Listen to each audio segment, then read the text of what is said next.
Shana meningish ka bana tongna titi ka bana tongna akan konwe ni amre english kana mani gore jan ojin there in our language school channel there is support committee ngi mishi bare da shamala shibeke jikapat ana mabukone ngi jane beka la bana tongna okay bana tongna chimlen yen ka gwasma tin ban ye gwasma ka bialing bala ka beka tin chol kon ka no bana tongna tin dit ke ban tongna tin tiani bana yuali bana tin shek jot ken kan re bana ken kontin bengi gwasme ka gwasmi tot bro yu palpin baka liang den go go ka tuang na ja a e e o tu kon ke hu gwasme banyot kon ko bi kon kula ngach yes tuo ga nyok a e e o u wa ya ba pa ma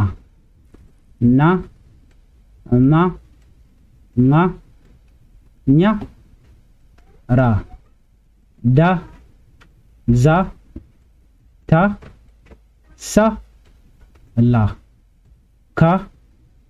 ga ha sha ja e ha o o tinen kon gati chale kedi chale ken oken ka bane tongna bega kwen kel kan dial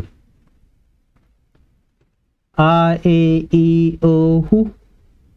wa ya ba pama na no nganyara da za ta sala ka ga ha shaja e o o tinen kon gati chale ke bana tongna a bayola a e o u e ha o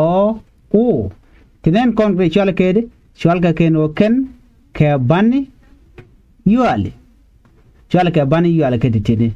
atite dar gwasme ka banyo de bo gwasme ni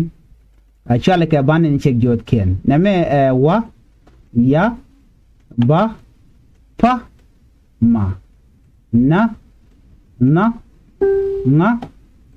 nya ra da za ta sa la ka ga ha sha ja titi chala kedi shalga ken woken ke bani tin chek jot ken te dera tot chegol to shala ke bani yuale te shamuj ke bele yan nen yana mo shalga ken woken ke bani tin chek jot ken ala bani tin kon chal kere bani kan tin gwasme banyu ga yekel bani ko biya kula ngach mo kon pin gwasme di nen shaka mat ken yal gwaskel ko bran bokole ten ngen merong ki bloide bokorong tin kontine na gwatmene men yam jene shaka ma la bani yale ken re bani ko ken kel mone a ha ha e ha o ho he e ha o ho I hi u titinen kon gadi shal kedi shal ga ken oken ka bane ten shal ka bane yuali ken re bane anono de nang a ha e ha o ho he e ha o ho I hi hu ta dan de nang ge men nang kel kele ino mo kwen ne ka terme konen gwasme de joru dere mi chakale laro shikene mentame chole a karwade mi chale le lo karo ba chole a name ba chole ha mi karo ha e ha o he e ha o ho I hi u titi amad bane yuali kene re bane be shugor no jin bi channel bi je follow dingin jin kon ba no ngwal me bi ka go ni siang ko ni siang la tung na la ja ngi ke kala tuk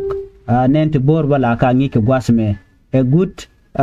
channel ko queen en kon gor ka tung nat ko gor jeno de kan tung nori ade kan ngajba bana je kan ida den bi ateka mal jena na gode nyu akon kel bye bye